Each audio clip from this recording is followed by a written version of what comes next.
Hello student, कैसे आप लोग? उम्मीद करता आप लोग ठीक हो गए। आपका मेरे यूट्यूब चैनल संजीव ज्ञान गुरुकुल पर स्वागत है। आज मैं आपको क्लास 9 का गणित में त्रिभुज चैप्टर का प्रश्न वाली 7.3 का प्रश्न 400 करके समझाऊंगा। इस क्वेश्चन को मैं आपको बहुत ही आसानी व मिति में स्टेप बाय स्टेप समझाऊंगा, ताकि आप सब स्टूडेंट को इस प्रश्न का अच्छी प्रकार समझ में आ जाए। ठीक है, और यदि आप वीडियो आपको पसंद आए तो प्लीज मेरे वीडियो को लाइक शेयर कर दीजिएगा, और यदि आप वीडियो पर नए हैं तो सब्सक्राइब बटन प्रेस कर बेल आइकन प्रेस कर ऑल पर क्लिक कर दीजिएगा, ताकि हमारी हर पहले आने वाली वीडियो का नोटिफिकेशन आपको समय समय पर मिलती रहे। ठीक है, अब प्रश्न 4 सॉल्व करने से पहले मैं आपको एक बात कह दूं कि वीडियो का पूरा अंत तक देखिएगा, बीच में कहीं भी स्किप मत कीजिएगा, नहीं तो आपको वीडियो में प्रश्न का है अच्छी प्रकार से समझ में नहीं आएगा। ठीक है, तो देखिए प्रश्न 4 क्या कह रहा है, बीई और सी एफ एक त्रिभुज एबीसी के दो बराबर शीर्षला में। ठीक है, आगे कहा गया आरएचएस सर्वांग समता नियम का प्रयोग करके सिद्ध कीजिए कि त्रिभुज एबीसी एक समद्विबाहु त्रिभुज है। ठीक है, तो देखिए प्रश्न में आपको कहा गया है बीई और सीएफ एक त्रिभुज एबीसी के दो बराबर शीर्षला में। तो देखिए यहाँ बोला गया त्रिभुज एबीसी, तो देखिए मैंने एक त्रिभुज एबीसी बना लिया, क्योंकि इस प्रश्न में आपका कोई आकृति नहीं दिया गया है। इस प्रश्न के कथन को पढ़ के ही मैं आकृति तैयार करना है। ठीक है, तो मैंने एक त्रिभुज बना लिया एबीसी, और प्रश्न में कहा गया है बीई और सीएफ त्रिभुज एबीसी के दो बराबर शीर्षला में। ठीक है, तो यहाँ बोला गया बीई, तो बीई का अर्थ हुआ है जो 20 शीर्ष है इससे एक लंब खींचना है। तो 20 शीर्ष से लंब कहाँ खींचा जाता है? आगे वाले आपके भुजा पे। ठीक है, ये आपका लंब होता है, तो मैं एक लंब खींच लेता हूँ। ठीक है, चलिए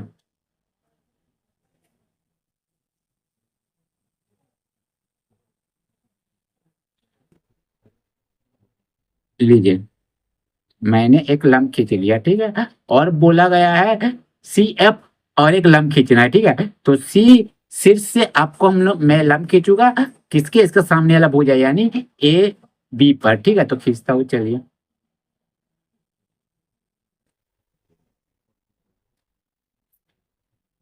चलिए मैंने लंब खींच लिया। ठीक है, तो देखिए ए आपका लंब है और ये दोनों आपका क्या है? बराबर है। देखिए दोनों बराबर शीर्ष लंब है, माने ए लंब आपका इस लंब के बराबर है। ठीक है, चलिए हो गया। और जब आपका बी ए सी भुजा पे लंब है, इसको नाम दे दीजिएगा बी ई बोला बोल के यहाँ नाम दे दीजिएगा ई, और इसको नाम दे दीजिएगा एफ।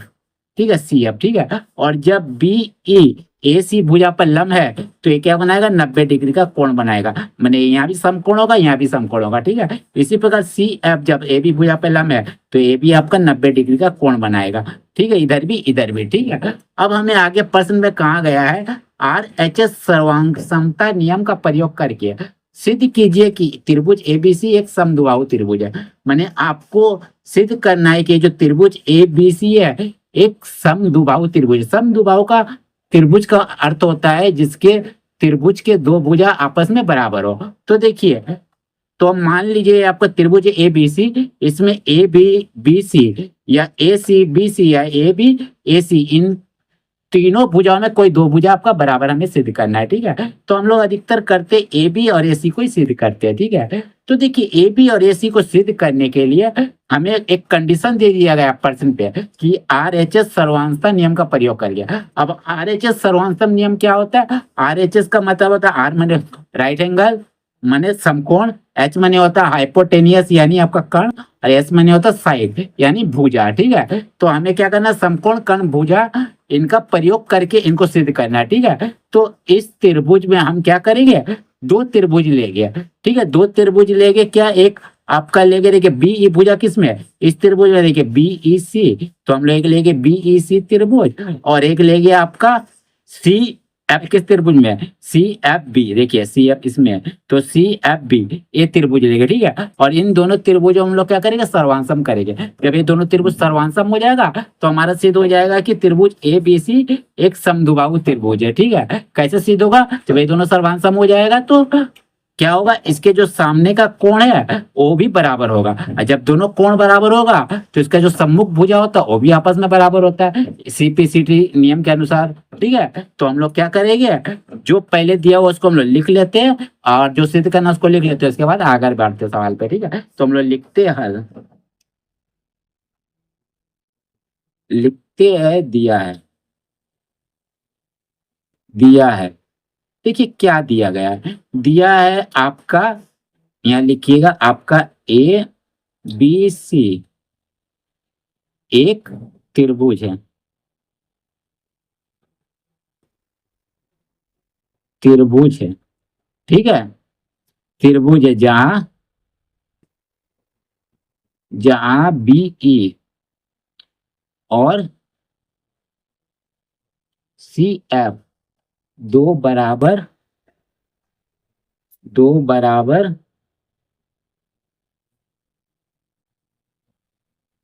शीर्ष लंब है, शीर्ष लंब है, चलिए शीर्ष लंब है, ठीक है। चलिए उसका बाद सिद्ध क्या करना, उसको लिख लीजिए। सिद्ध करना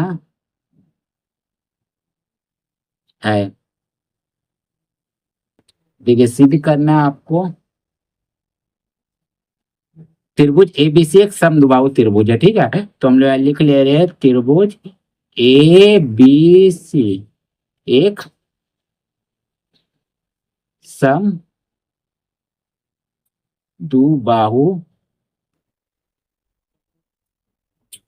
त्रिभुज है, त्रिभुज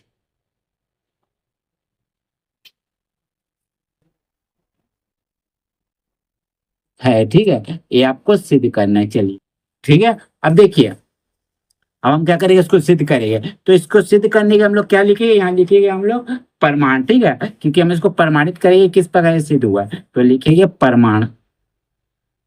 चलिए ठीक है, प्रमाण मैंने लिख दिया।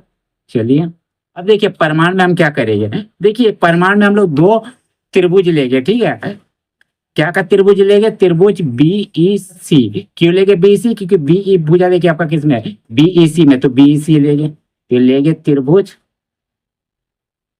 बी ई सी में, सी और लिखिएगा ना, और त्रिभुज, अब देखिए आपको आरेख भुजा लेना सी एफ, तो देखिए सी एफ भुजा किस में है, त्रिभुज सी एफ बी में है, ठीक है। तो इसको लीजिए सी एफ बी में, ठीक है, बी में। देखिए इन दोनों त्रिभुजों में देखिए आपका, देखिए यहाँ भी 90 डिग्री, यहाँ भी 90 डिग्री है, इन दोनों त्रिभुजों में आपका ये दोनों का 90 डिग्री है। तो हम लोग इसको कैसे लिखेंगे, नाम क्या देंगे, त्रिभुज बी ई सी के लिए देखिए हम लोग कोण बी ई सी, कोण बी ई सी बराबर क्या हो जाएगा, किस के, कोण सी एफ बी के, सी एफ बी के क्या कारण देंगे, दोनों 90 डिग्री कोण, दोनों कोण 90 डिग्री है, ये मैंने कारण दे दिया, ठीक है। चलिए अब देखिए ये हमें क्या मिल गया, एक हमें समकोण मिल गया, 90 डिग्री मिल गया, ठीक है। अब क्या है, एक कण हमें लेना है, ठीक है। देखिए आर हमें मिल गया, एच लेना कण। तो देखिए आपका त्रिभुज बी ई सी, इस त्रिभुज में आपका देखिए समकोण के ठीक सामने वाला भुजा को हम लोग क्या बोलते हैं, कण बोलते हैं। तो बी सी कण है, ठीक है। और त्रिभुज सी एफ बी में भी इस ये समकोण है, इसके ठीक सामने वाला भुजा देखिए आपका बी सी एक कण है, समकोण के ठीक सामने वाला भुजा हम लोग कण बोलते हैं। तो दोनों में बी सी आपका कॉमन है, तो लिख देंगे बी सी बराबर बी सी, ठीक है। लिख देगा कारण क्या, उभयनिष्ठ, उभयनिष्ठ निष्ठ है। चलिए लिख दिया। देखिए मैं दिखा भी देता हूँ कैसे आपका देखिए समकोण है, देखिए सी एफ बी, देखिए ये 90 डिग्री से सामने वाला कोण समकोण होता है ना, बस इसी प्रकार ये है समकोण, ठीक है। ये आपका कण है, ठीक है, भुजा। अब देखिए आपको एक साइड लेना है, तो देखिए इन दोनों त्रिभुजों में, त्रिभुज बी ई सी में बी ई बराबर है त्रिभुज सी एफ बी में सी एफ के, तो बी ई बराबर सी एफ, ये आपको दिया गया है, देखिए बी ई बराबर सी एफ, तो हम लोग लिख देंगे बी ई बराबर सी एफ। अब कारण दे देंगे, दिया है, दिया है, ठीक है। अब देखिए ये दोनों त्रिभुजों में आपको 3 समानताएं मिल गई, आर एच एस समानता, ठीक है। तो हम लोग लिखेंगे इसीलिए आर एच एस सर्वांग समता नियम से, सर्वांग समता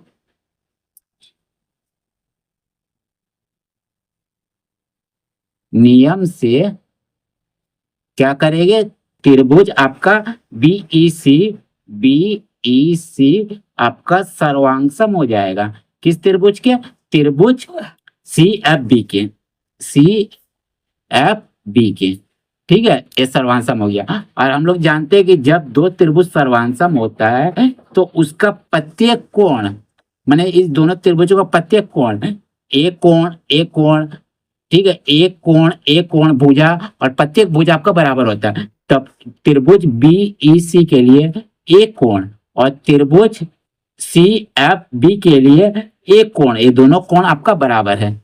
ठीक है, एक कोण बराबर है। जब ये दो कोण बराबर है तो बराबर कोणों के सम्मुख भुजा भी आपस में बराबर होते हैं। ठीक है, तो पहले हम लोग लिख दे रहे हैं, इसीलिए कोण बी बराबर कोण सी, कोण सी किससे, सीपीसीटी से नियम से। ठीक है, सीपीसीटी नियम से, नियम से।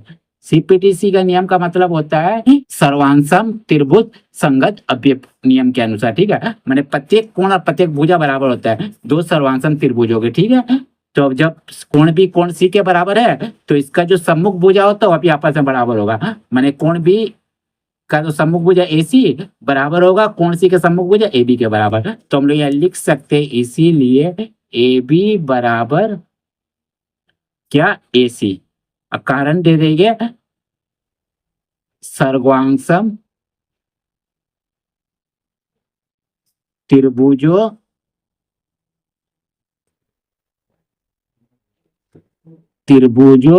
के बराबर कोणों के सम्मुख भुजा बराबर होते हैं, सम्मुख भुजा बराबर होते हैं, बराबर होते हैं। चलिए, ये हो गया। ठीक है, और जब ए बी ए सी के बराबर हो गया, माने ए भुजा इस भुजा के, तो हम लोग कह सकते हैं कि त्रिभुज ए बी सी एक समद्विबाहु त्रिभुज है। किनके, क्योंकि इनका दो भुजा आपस में बराबर है, ए बी ए सी। ठीक है, तो लिखिएगा, अतः त्रिभुज ए बी सी एक समद्विबाहु त्रिभुज है, त्रिभुज है। चलिए, ठीक है, तो अतः त्रिभुज एबीसी एक समबाहु त्रिभुज है, ये आपका सिद्ध हो गया। तो लिख देंगे प्रूव्ड। ठीक है, चलिए, तो उम्मीद करता हूं आपको मेरे ये वीडियो पसंद आया होगा। यदि आपको मेरे ये वीडियो पसंद आया तो प्लीज मेरे वीडियो को लाइक से सब्सक्राइब कर दीजिएगा। और यदि आपको वीडियो समझने में कोई कष्ट हो तो मुझे कमेंट कर सकते हैं। और यदि आपने इससे पिछले देखा वीडियो नहीं देखा तो आपने डिस्क्रिप्शन के प्लेलिस्ट पर जाकर देख सकते हैं। ठीक है, तो फिर मिलते हैं एक नए वीडियो के साथ। धन्यवाद।